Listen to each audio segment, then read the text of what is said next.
Hello. Welcome. Welcome to the Stream of Truth. I am Dr. Tassel Faith Shanebrook. And I'm Sean Kelly, and hopefully everyone can see and hear us well. We got some cabling done, or a new cable for the microphone and stuff, and hopefully it's a lot better. I think it is. Um, but today we're talking about paradox. Whoops.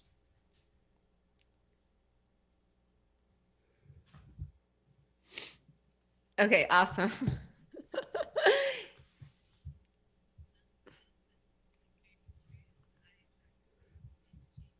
Is this coming? What's going on? What is going on? You're playing. You're playing the stream somewhere again.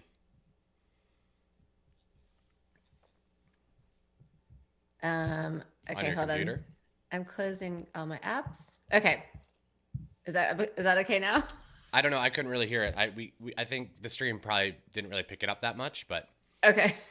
no worries. Okay. All right, we're ready now. We are So ready.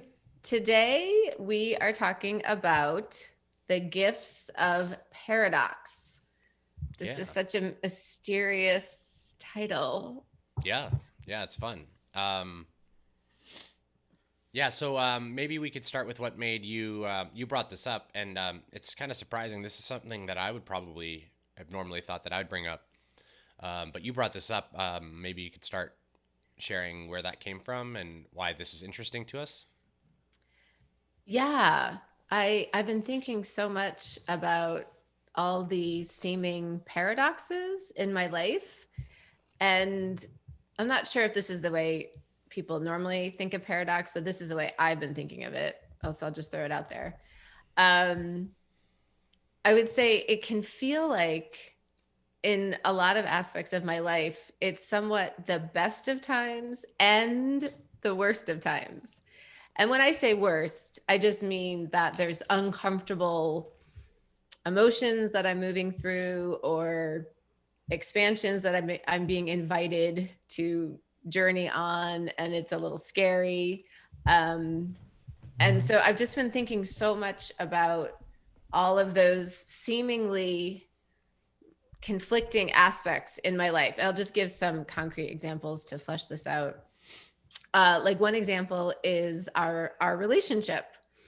Um, so there are so many aspects of it that are really easy and really comforting and really yummy and sort of dream come true ish.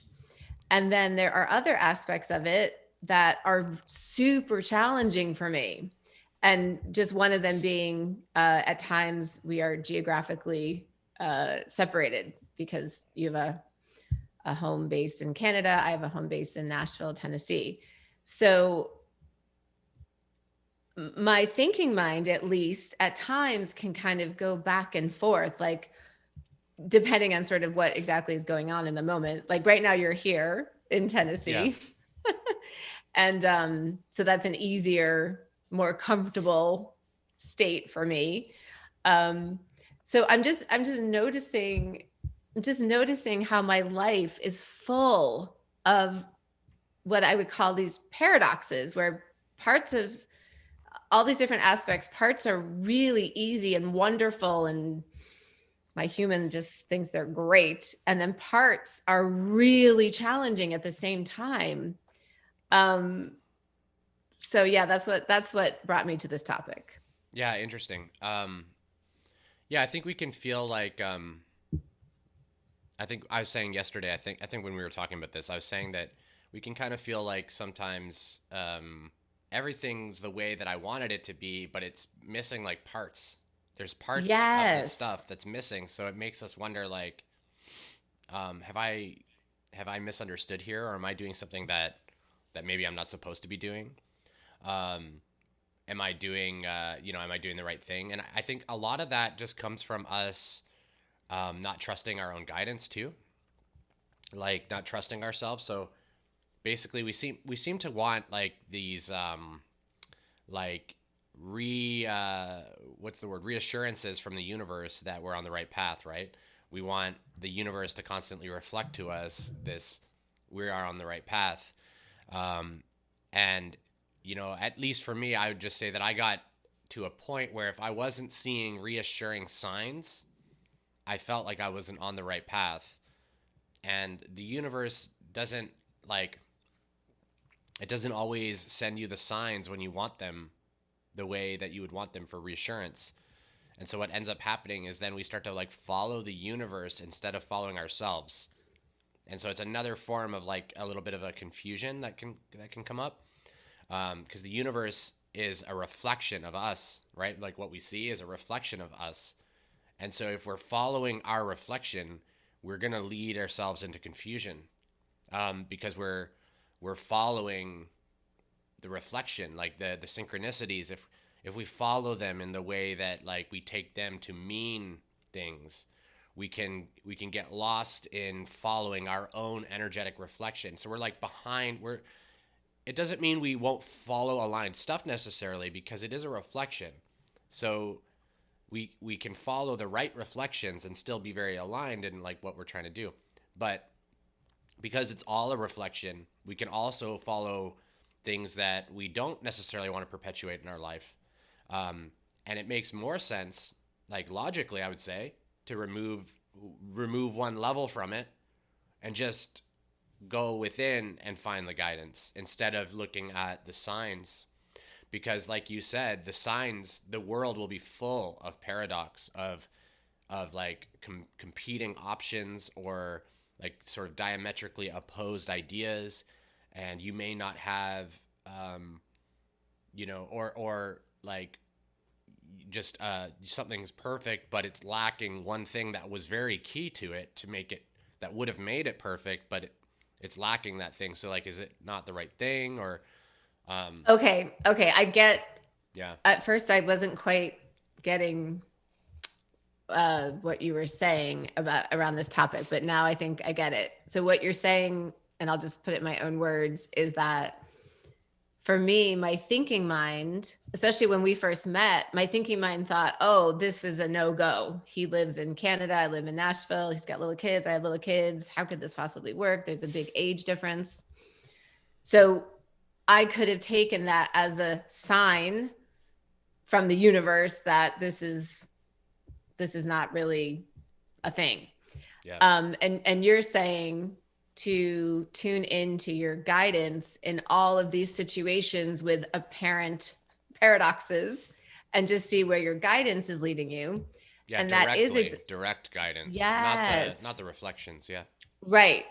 And that is exactly what I've been doing with our relationship. And this is really interesting to me, because the expansions that have happened internally for me in our relationship, in part because of the at times geographic distance, have been so profound and have really helped me so much, have really brought me back to myself, have really helped me create this inner partnership with myself. It's really expanded my spiritual practice, shamanic journeying, and other things.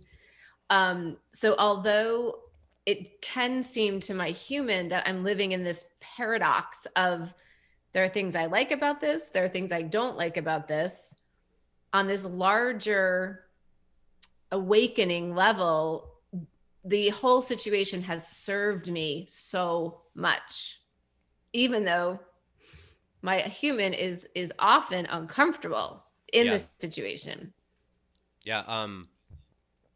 I'd like to basically try to frame it maybe a different way, because it is a little bit confusing, I think, to comprehend at first, as well. But I think basically what we're trying to talk about here is that when we're seeing paradox either in the physical world or like the 3D situations, we're seeing paradox there. That paradox is created by us. So the way that we can think about that is, what we're seeing manifested is our own resistance to whatever the situation is. So, for example, like if we're half in a situation for various reasons, we're going to see things manifest that suggest to us that this might not be right. They can be thoughts, right? Or they can literally be happenings. but it's all the same thing. This might not feel right. This isn't quite right, or here's evidence of this thing, whatever it is. We'll take those reasons and then go, oh, the universe is sort of telling me, I'm getting nudges.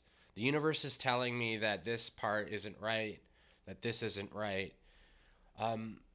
No, that's not usually what's happening. What's happening is you're observing your own resistance and agreeing with it, really, is kind of what's happening.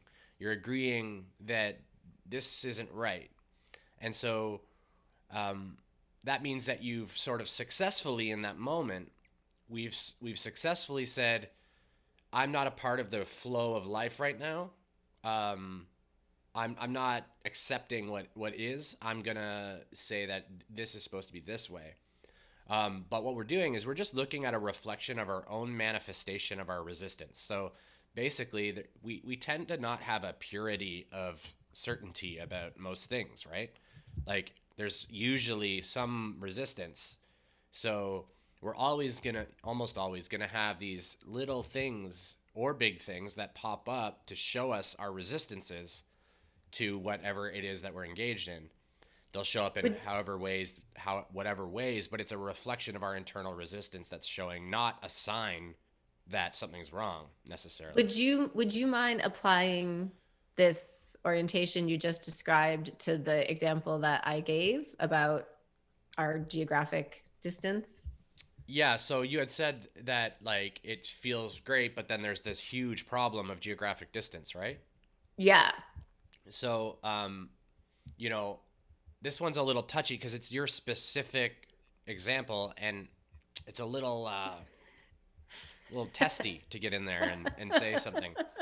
I'd almost rather you say it, but if I'm taking that and I'm gonna try and pretend to be Tassel, and let's just keep in mind that I don't have her direct experience, and I'm just making guesses at how I would use this this logic, I guess, or rationality to help me just deconstruct the paradox. Is I would understand that the geographical distance is as it is. It's what I asked for, whether I was conscious of it or not. I knew that at some level of Tassel, whether it's in the human at all or the higher self, on some level, Tassel knows that it's not it's not the right time for me to be living here, right? It's just not. For how that could be, don't know, but we know it's not because I'm not there. So we use that logic to say then what is the problem here? Because I'm not agreeing with my own divine plan. So why do I have a problem? And the problem is because we've talked about before, I think on the stream, that you can feel like sometimes like you need to have me or somebody with you to like be able to have fun, to be able to relax. So that's just one example of a place where, oh, I'm resisting him not being here because he isn't here. He doesn't live here. And I resist that because these various reasons that isn't good, right? And these problems will arise in the relationship to highlight for us a few things. They're asking us to look at is this the right relationship, right? Is this the right thing for us? Or because if the relationship is right, then the problems need to simply be accepted. There's no other choice, right? If the relationship's right, there's nothing else to be done. We must just accept it because that's just how it is, right? So it's either, so first, if the relationship's right, then it becomes a very simple decision. Either I get on the program, get on the program, right, that the higher self's crafted, or I fight it. And it's natural for us to fight it, but that resistance that shows up as the geographical distance, the human can very objectively say, but clearly it's a problem. Look at it, it's a problem. But it's only a problem in that, like, I don't have as much of a problem as you do, which is just indicator in itself that both of us have created different experiences of this same thing, where yours is showing you resistance in this area of following the stream that you're on. Like, you like a bunch of it, but a part of it is like, I don't like this part. And then the opportunity is like, well, get off the ride or stay on the ride, right? Like it ends up being very simple, but we complicate it all as humans because we want to just fix the problem. We want to keep everything else and fix the problem.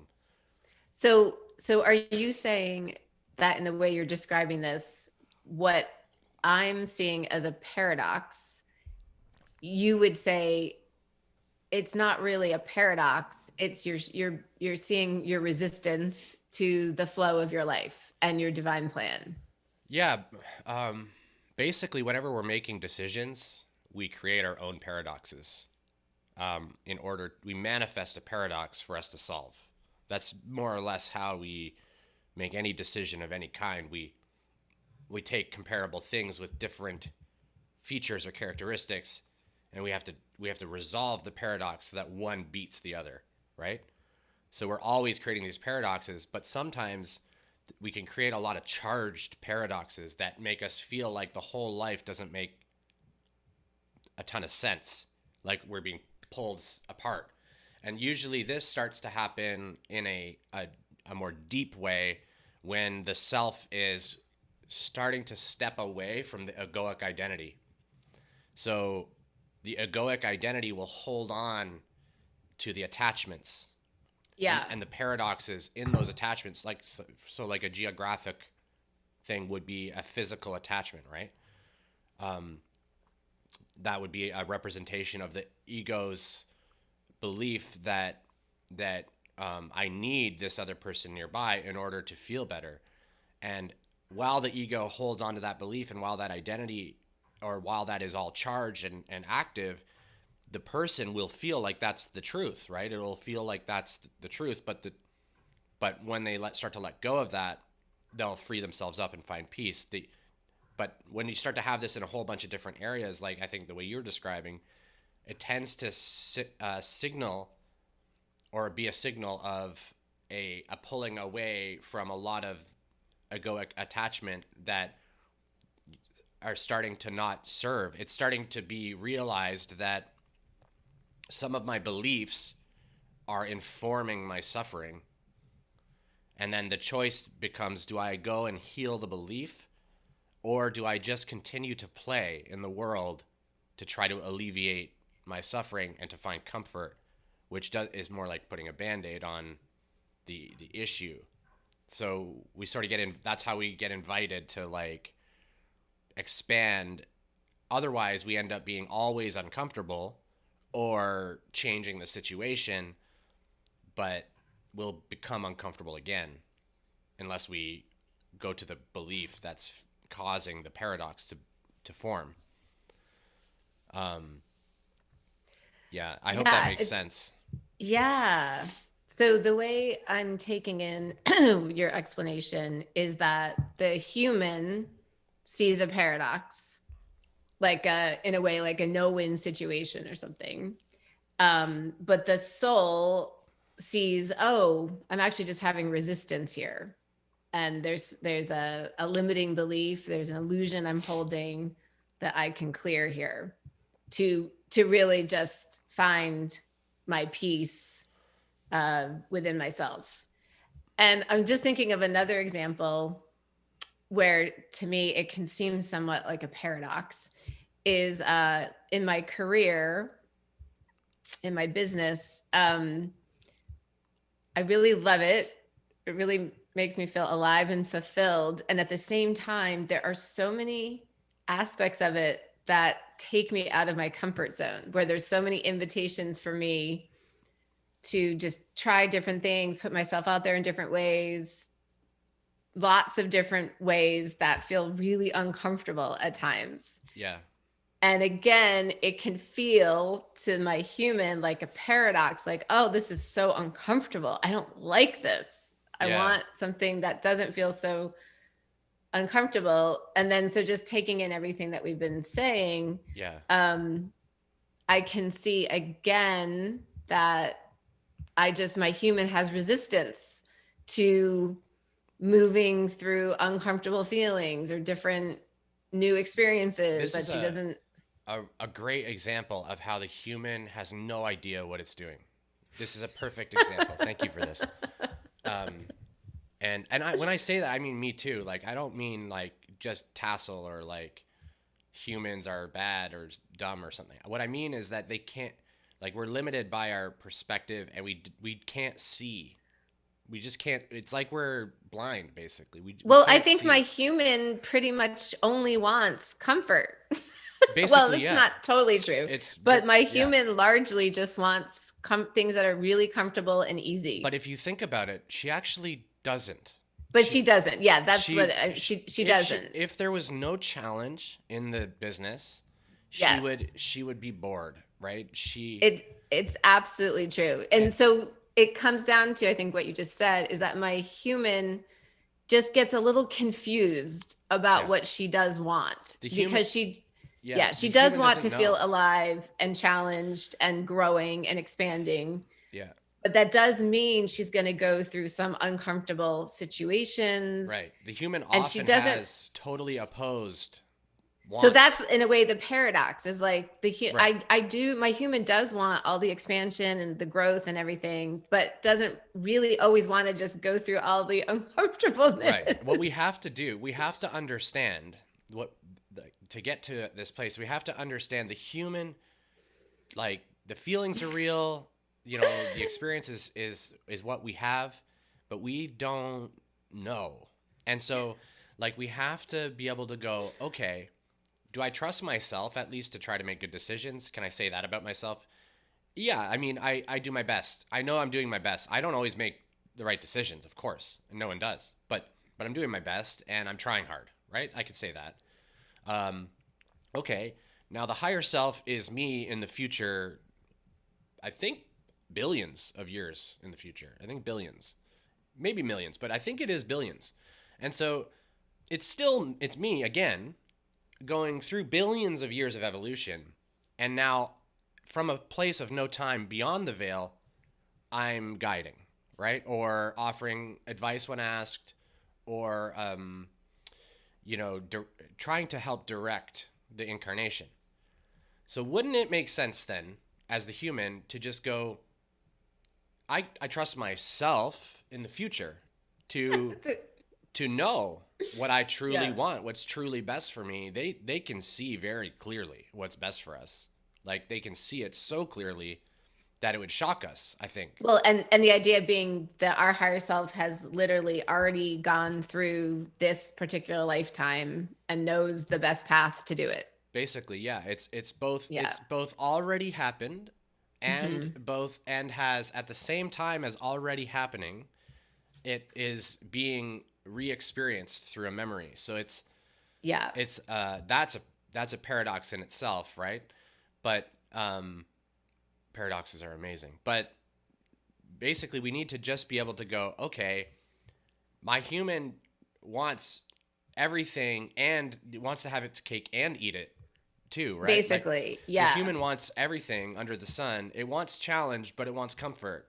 And you don't have that, they don't coexist. So really what we Yes. want is we want challenge sometimes and we want comfort sometimes, and sometimes the time doesn't really align up where Yeah. I feel like doing a challenging thing, or I'd rather just be comfortable today, right? So the human goes, oh, I don't want this. But the higher self, these are where the manifestations are, like, I talked about in one of our videos back, where there's like an earlier grade of manifestation, where there's lots of manifestation that the human thinks it's doing, and the higher self is go, you don't want that.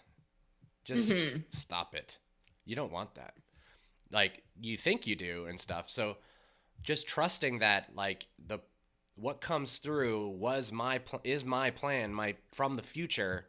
Like, I planned it in the future, and I can just trust that they know what I want, because I barely know what I want, but they are very aware of what I want.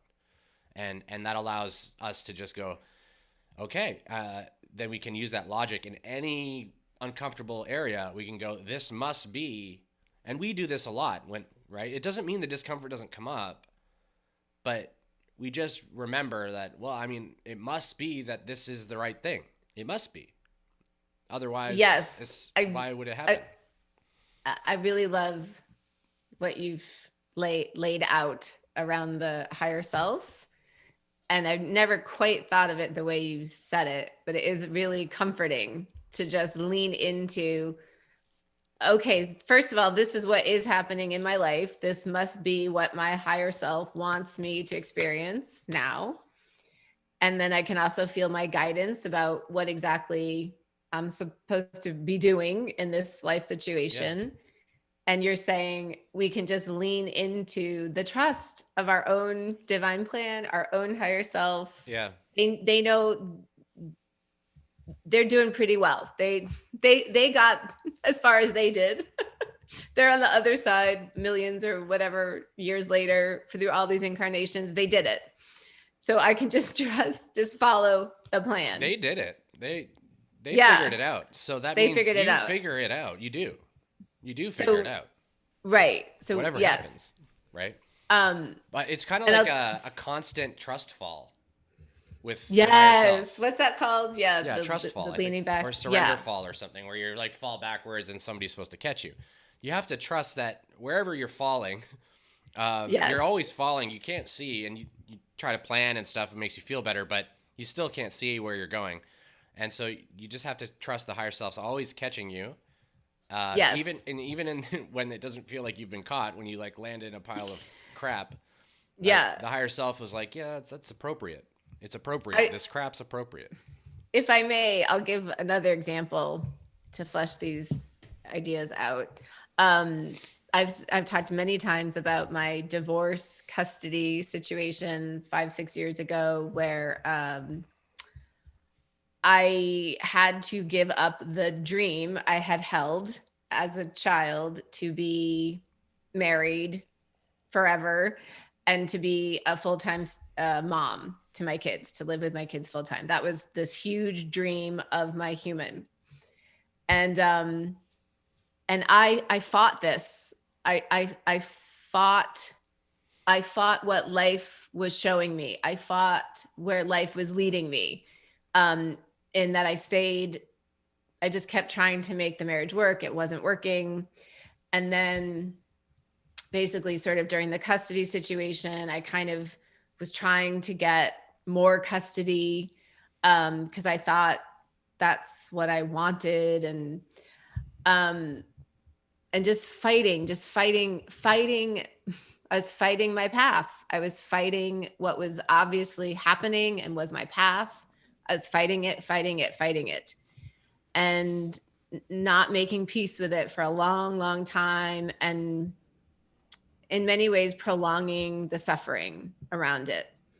And it's still a touchy subject for my human. It still is a sore subject. I don't think I've fully grieved the loss of that dream. But at the same time, I say this all the time, I can see all the gifts that came from that whole experience. Everything from just having to learn grace and having to learn what is highest and best for all involved.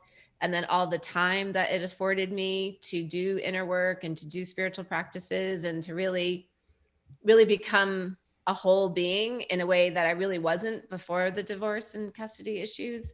So just an example that my higher self did know what was best for me. My higher self did know, and I didn't know. And just trying to always remember that when I look back, like, oh, my higher self was right. The guidance was right. The We situation. always eventually realize that. Yes. Eventually. But sometimes the thing can go on for a long time before we realize, oh, this was for the best. It can go on for decades or something, right? So, and I just want to make a delineation here between pain and suffering, that I think in this experience we're all having as spirit in human bodies, I think there often or sometimes is pain for the human in the life situation. There is sometimes pain. I think that just seems to be a given. Yep. But the suffering really comes from the resistance to the situation. Yep. And so I want to just thank you for saying that. Yeah.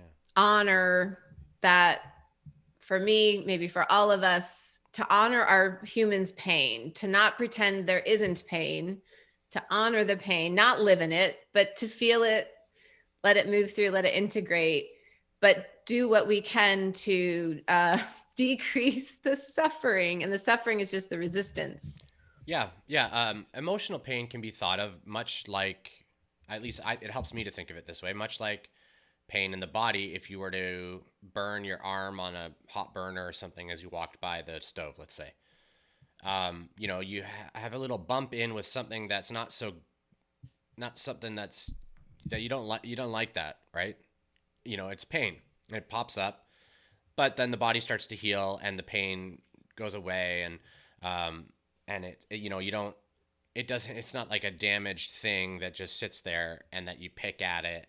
You don't really, you try not to pick at it. You try to let it heal and, whatever, give it the attention it needs. That's sort of how I see emotional pain. Is the pain comes from like a disturbance, right? Like a thought or something's come up in your experience that's triggered a wounding that you have somewhere, in some application in your life, and the pain is coming up to let you know about that. Oh, hey, here's an area that there's pain.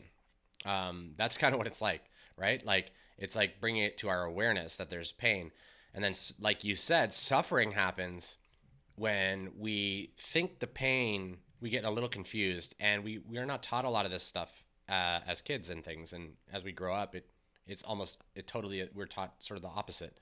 But as the pain comes up, we're like, oh, we better escape this pain somehow, because it's not right to feel this. It's similar to, if we put our hand in the fire and it hurts, it's almost like we keep our hand in the fire. So it's important that we know, and I'm not saying this to minimize anything, but we have to know, like, for real, that we are the ones creating the suffering that we're experiencing.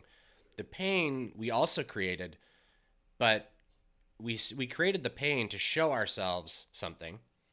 Then we create the suffering to show ourselves that we don't know how to deal with pain.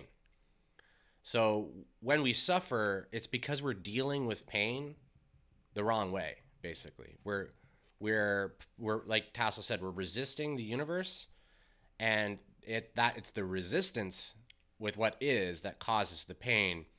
And I think if you are able to orient yourself to a peace or an acceptance, or at least more that way, and you don't even have to go the full way. You can just start to get comfortable with the idea that this is what it is. Like, this is what life is right now, and it's okay. Like, get a little bit comfortable with that idea. The pain will start to dissipate, I think. Yes. Yeah. I was just thinking as you were wisely explaining that, I feel I just want to kind of trade in my number one dream. So throughout my life, my number one dream was to have a close partnership with a partner and sort of live happily ever after, have a best friend, all that. And I still have that dream. And I'm not saying that I'm going to totally just get rid of that dream. But what I realize, the biggest dream really of my life is to have peace, is to be just content no matter what is going on externally. That really is my number one dream. And that's all I want to say. That's most people have this dream, but they don't know that as well. So this dream is a little veiled, like it's subsurface. They're thinking, like I was thinking, I want a partner in my life in the same town, because I thought, oh, then I'll have this like inner security and peace and all that. Yeah, like they'll bring the peace almost, like through them coming in, the peace will come through them almost. Or at times I can also be like, I want a certain amount of money so that I can have this inner security and peace. Or I want to be able to spend a certain amount of time with my children so that I have this sense of family or inner peace, all that. And so I'm saying that those are all beautiful human dreams, and I'm not going to throw those out. I still have all those dreams, but I just realize more and more that my number one priority, the number one thing that makes me feel the best, is when I just have inner peace and contentment. And then I'm free. Then I'm free. I'm free. I'm free of all the external. Whatever happens externally, I'm good. Um, so I think I just wanted, it's just helpful to even just verbalize that, to hear myself say that. Yeah. That is my number one dream. Yeah, and I wanted to add too that the universe doesn't usually. I mean, everything's infinite, and there's people are learning things that we can't even really fathom. Um, but the universe doesn't usually give you a thing that you don't know how to accept in yourself already. Like, so if like you feel like I need someone to be here so that I feel safe. So like I need to feel safe. The universe won't give you safety in the form of like a thing or a relationship or a whatever. The universe has to wait generally until you feel safe for then some safety to show. Because the universe, you're the creator being here. The universe is reflecting to you what you're creating. And so, you unless you're learning a different lesson where, some other parameters are there, but if you're like, you're not gonna you're gonna say, oh, I want this to feel safe. The universe isn't just gonna give you that. The universe is here, like in this duality, is here so that you can go, oh, I actually need to feel safe first. Like that's the purpose of it. So the universe isn't going to fight its own purpose, which is to help teach you. It's like it's a student teacher type relationship. And the universe as your teacher is not going to go, oh, you don't want to do this quiz or this homework? You don't want to do this lesson? Oh, just let me do that for you, and here you can have the gift at the end, the reward or whatever. You can have the gift at the end, but you don't have to do the lesson. Yeah, don't worry about this one. The universe doesn't do that because it would be counterproductive, counterintuitive. It doesn't go with what the purpose of life is, which is to evolve and expand. In this logos, like we've done other stuff like that in the past, where the entities could just ignore lessons and all that. And what was found basically is that it just goes on forever, more or less. Not forever, but a long time before people start to like actually learn and do stuff to learn. So the universe is in this logos has been crafted so that you don't really have much of a choice but to learn. And if you're choosing not to learn, it just hurts, basically. So you have to get on board basically with the lesson. Well, you don't have to do anything. I shouldn't say that. You don't have to do anything. I'm just saying that you have, in my experience, if you're not on board that, oh, this is an educational system that I'm in, especially if you had problems with educational systems like I do, but this is an educational system I'm in. It's for my benefit. It is me doing this for me, and I better get on board. Otherwise, I'm going to keep being in pain, and it just kind of becomes that simple. Yeah. And I'll just say, I'm sure we can all relate to this, that when we resist our experiences, they often just, the volume gets turned up. It just, you cannot avoid it. You cannot avoid these expansions. There is some experience and learning that entities might do if they're working on magical practice, where they're going to use their will to shift the external, like in magic. This is a path that some people go. So the universe will not be giving you something because you're kind of resisting it. But then in the magical practice, you end up having to accept it. So it's the same kind of lesson. You're still accepting the safety or accepting the thing, but you're just going a different way. So and then you feel like you've formed the universe because that's more or less what you did, but you're always doing that anyway. So anyways. So, I mean, I say this all the time: as within, so without; as within, so without. So we know this, but sometimes in some of these aspects, I think I can even just forget that Oh, it's so easy to forget it. I think partly because the programming, maybe even more so for women around this, is so strong.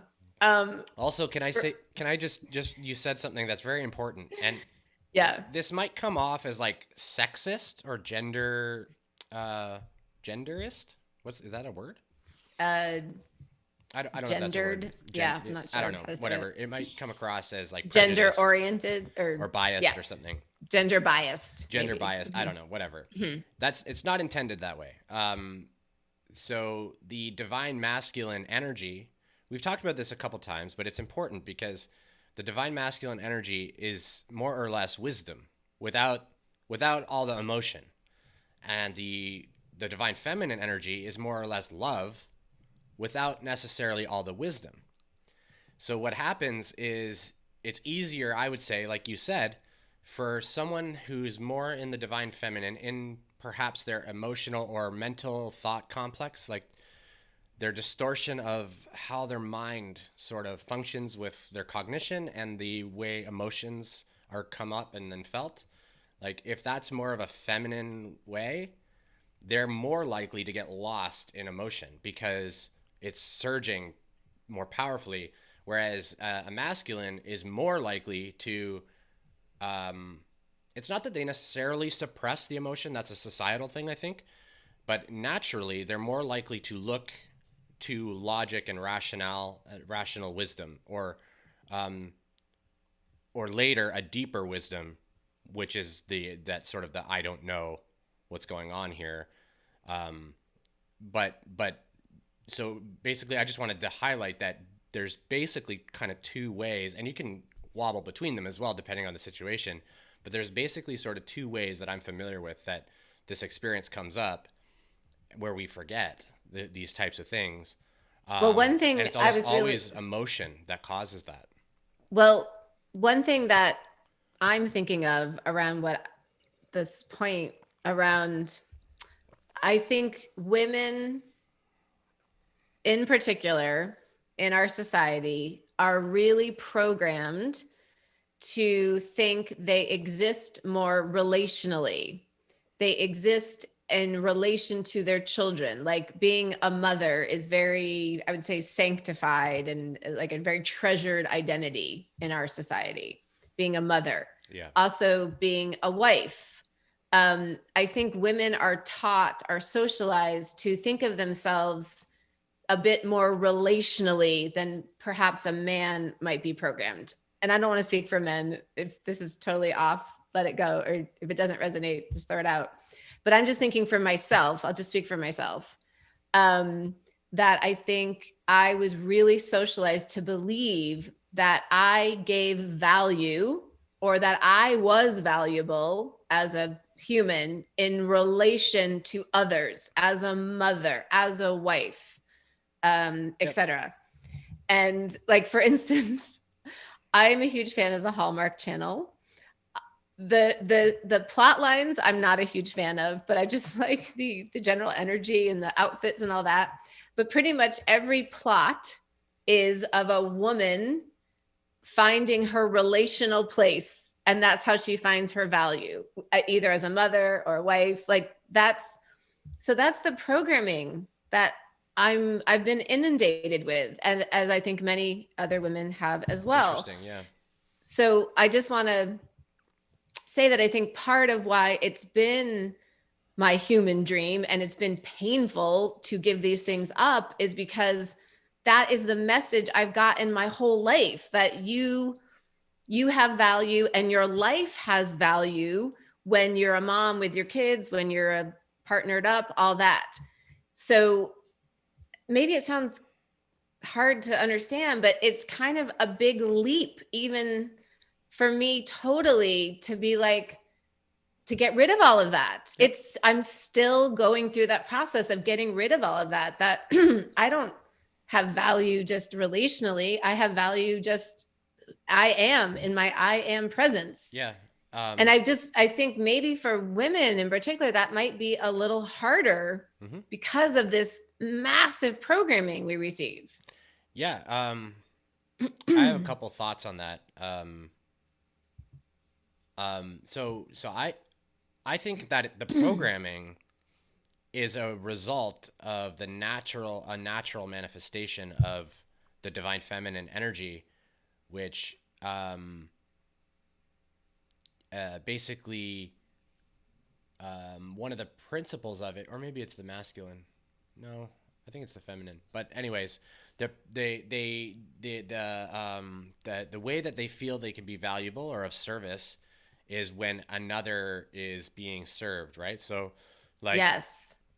how if I'm not able to be something for them or do something for them, then I'm not valuable.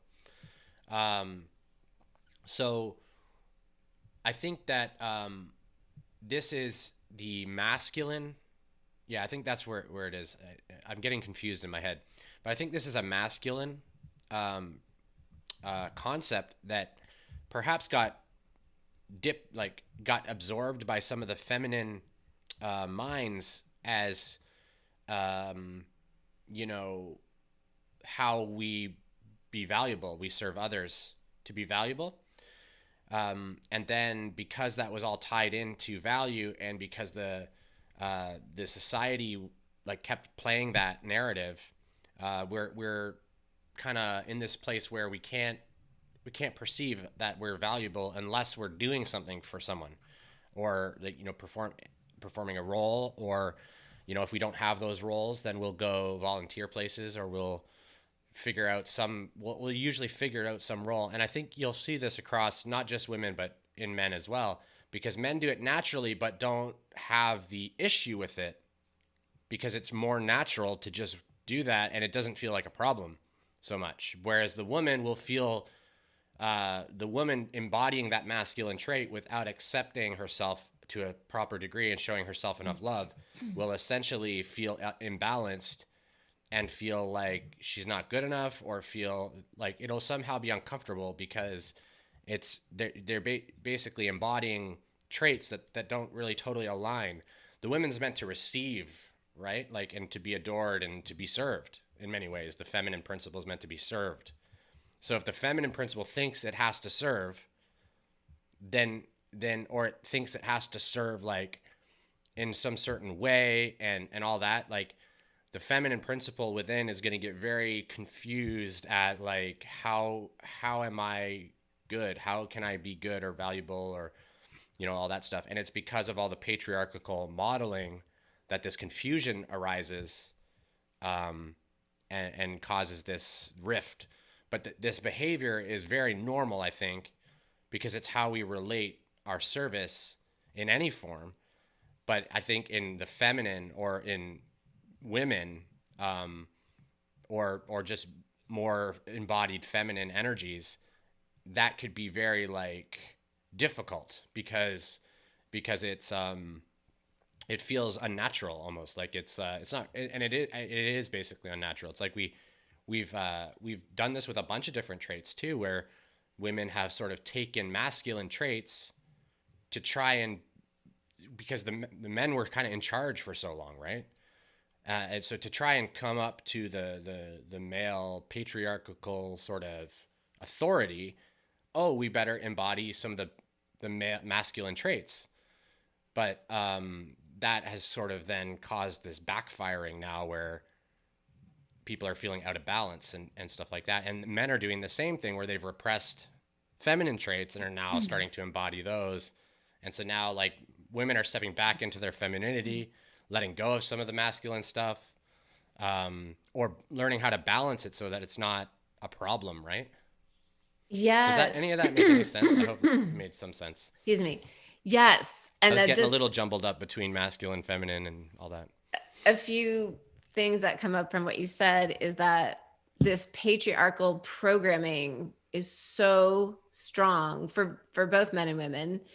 And just a quick example is that in the beginning of my divorce custody situation, I felt so much shame I felt like a failure that I wasn't spending a certain amount of time with my kids as their direct parent, as the custodial parent.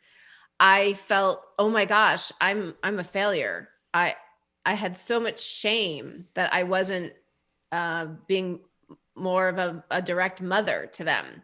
That like my number one sort of goal in life or responsibility in life, that somehow I was, I had messed it up. I was failing. I was failing. Yeah. So one of the phrases that I think I just want to embody more and more is dropping all the stories around what's going on in my life. Mm-hmm. Like even dropping between you and me. I don't like to say long distance relationships. There's a story. It's a story about that. And then there's all these implications or things attached to that those words and those stories. And so I just really love this idea, and I'm sort of constantly reminding myself to do it, of dropping all the stories, the societal stories, my own human stories, and just sort of just being in the present moment and just living moment to moment in the life that my soul is leading me on. Yeah. Without it, so without judgment. I guess basically that's what I'm trying to say. The dropping the stories and the programming is, I'm just, don't judge. Stop judging my life. Stop judging my own life. Yeah. Yeah. And that's why, Jesus, all he talked about was forgiveness, basically. Forgiveness is the stopping of the judgment. And that's all it is. It's so simple.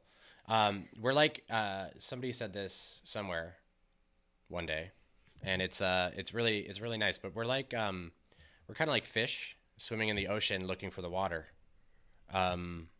It's so simple, but we think it's so complicated. And I wanted to say too, just on the masculine side, that another thing complex sort of builds in, where the man is unable to receive. They're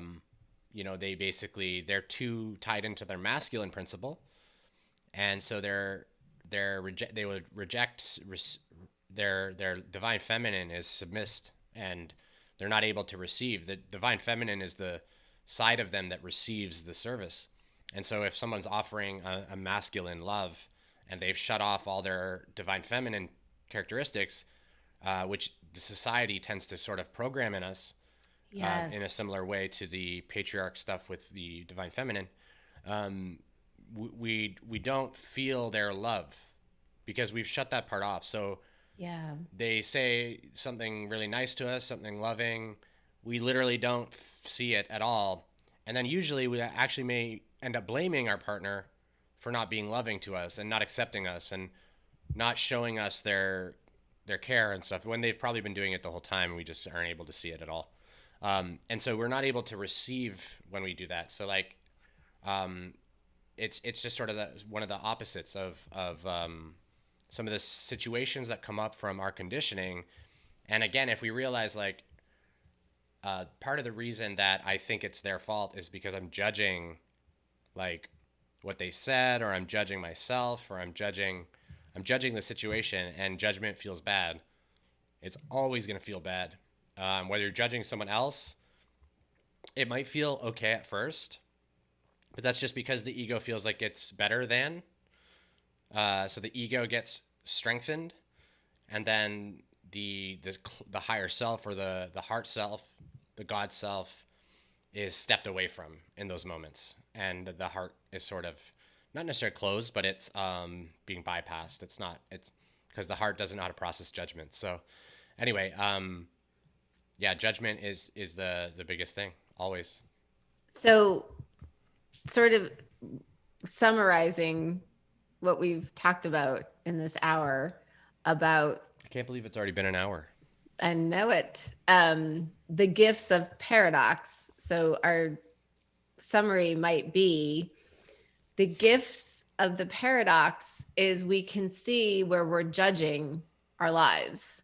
If we think we're in a paradox where, well, I like this, but I don't like this, or I have this, but then I don't have this. Yep.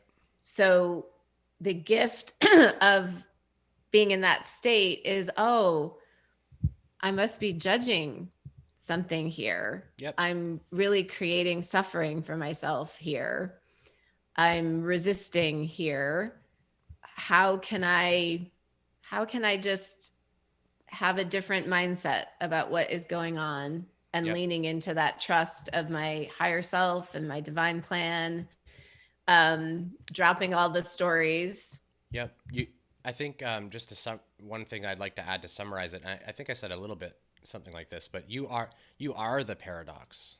So you are forming the paradox for your own benefit to traverse these thoughts and questions, and the paradox would not exist without you creating it this way, both from a plan perspective, like higher self, planning it out this way, but also from your consciousness, you believe there's a choice, so a choice is there, right? You believe that there's something wrong, so something's wrong. So the paradox is created and informed by your belief in stories and judgments. If there were no judgments at all, the paradox wouldn't exist. And it's both frustrating and empowering to realize this because, okay, and then I'm in control, but now how do I really go about fixing that? And that's sort of the journey for everyone, to figure out how to like fix their beliefs. Basically, we're kind of just all confused. Our beliefs are all messed up, and we think things work ways that they don't. And so paradox is one of my favorite topics because it's what really illustrates unity. Because the concept of, I think I said this to you yesterday, the concept of paradox is itself a paradox. Because how can a choice be made between one thing? How can something choose within itself? There's nothing, there's nothing else. There's not two options outside. You're both of the options. There's no choice being made. I would say that in this density, there is only one choice, and that choice is apparent. It's an apparent choice. It's not a real choice. It's an apparent choice, which is an illusion of love or fear, which are both the same thing. There is no difference between them, but basically fear being the absolute rejection of love. But it's just a sort of like light and dark. It's a spectrum of the same thing, which is light, right? There is no such thing as difference or separation. And so if we're kind of going, oh, I have opposing things. No, you don't. You've created opposing things because you're exploring that in your consciousness. And so Yes. we can get on board with it. And, it's not all of our place right now to dissolve all the paradox, right? Like the paradox serves experience to promote our learning. So when we're done with that paradox, that's when we dissolve it. And that's how we start to become participants in our lesson plan. It's like, I know this is a paradox. I know I'm making it. I'll let go of it.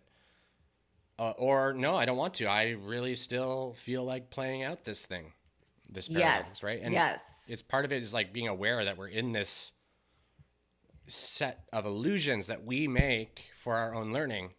Not that they're Yes. fake, but there's not good words in English to describe what I'm trying to say. But Maya probably is the best word that I know of to describe the illusion. Yes. And in the as within, so without truth, when we resolve the paradox within us, which largely is just not resisting and not judging and just accepting, then externally the paradox will be resolved as well. Yeah. And the biggest paradox is just sort of to realize there is no paradox. Yeah. And that, like, good and evil, bad, like, that type of thing, light and dark, all of that stuff is just contrast and paradoxes we choose to participate in. And so if one feels really bad, like, stop. But, I wish I could just tell you how to do that, but Yeah. I don't know. I don't know what's going on. Yeah, make peace with whatever is, That and still yeah hold your own vision for what the human wants. yeah. To just, I think those are the two paths. It could be Just it could be so frustrating too, as like as a teacher, when people are like, I just want to feel at peace. And you know, and I've often have moments that I don't feel at peace, right? Like often, fairly often. Um, but like we're doing it to ourselves. Like we don't feel at peace yes, because we don't feel at peace, yep, right? Like so yes, feel at peace with what is, yeah, and then you'll be at peace. It's so simple that we're like we can't fathom it. That it's just right in front of our face. Like choose peace then, yeah. right? If And, if you don't like if you're playing with only red blocks and you don't like your castle because it's all red and you want it to be blue, then get the blue blocks. Build a new castle, right? Like every day could be thought of that way, like it's a new castle that you're building or something. I don't know. Whatever yeah, helps us, but and I'm not trying to make fun of people or anything, but it's just it's hard. It gets hard to because I feel often like we kind of repeat ourselves, and I think that's kind of the point. It's like we have to bash ourselves over the head with it. I know I did for sure. and I do think the more we can separate ourselves from all the external stories and programming, it's easier to drop into that peace within, because if we're tuned into that, we can just think, oh, my peace is going to be from this external thing or this external thing or this external thing, and of course it isn't. Yeah. So it's so much about just coming just fully back into yourself, like every time, back into yourself, back into your guidance, back into your connection, and Yeah. just knowing your own truth and your own plan. There's a state of mind as well that like some people probably have experienced where they might look at something and forget what it is. Mm-hmm. Um, this is sort of the base consciousness state where we're not labeling anything at all. That's kind of like a great place to try to get to or to play with. Yes, Because when we absolutely. look at stuff, we tend to like apply a meaning to it. Yep. And sometimes we'll get glimpses of what it's like to not do that. And it's very, Yes. very peaceful because we're not Yes. judging everything. There's no Um, duality. there's no There's no duality. It's just good, this. bad, It's just right, a wrong. thing. Yeah. It may be a Yeah. chair, but I don't know it's a chair. It's just a thing that's there. Yes. It's just everything that is. There's no story. Right. And so just realizing that all of that is even like a chair, and a chair is sat on, and a pink chair is a pretty chair, and a blue chair is an ugly Yes. chair, whatever it is, right? Yes. All of those stuff is just judgments and stories and things, and we don't Yes. have to actually do any of that. Um, and That's when a we great don't, practice yeah, towards your body, yeah, yeah, because it's really rampant to just good point. constantly make judgments about how something looks on your body or We how you do think it with you, everything we yeah, with look at. everything. Yeah. Yeah. And It's with like a ourselves, with our bodies, we do it constantly as well. Yeah. continual judgment, I stories, still do labels. it Yeah. constantly with my body for sure. Yeah. There's a lot to inhabiting our God self. Oh my goodness. There's a lot. Yeah, it's a bunch of stuff to do. There's a bunch of stuff to embody. And I still don't know what's Um, going on. yeah, including embodying the not knowing mind, the I don't know mind. It's Yeah. a Yeah, great practice. it's interesting. It's both exciting to realize that I don't know what's going on. But Hmm. then it's still at a place where it's a little freaky sometimes.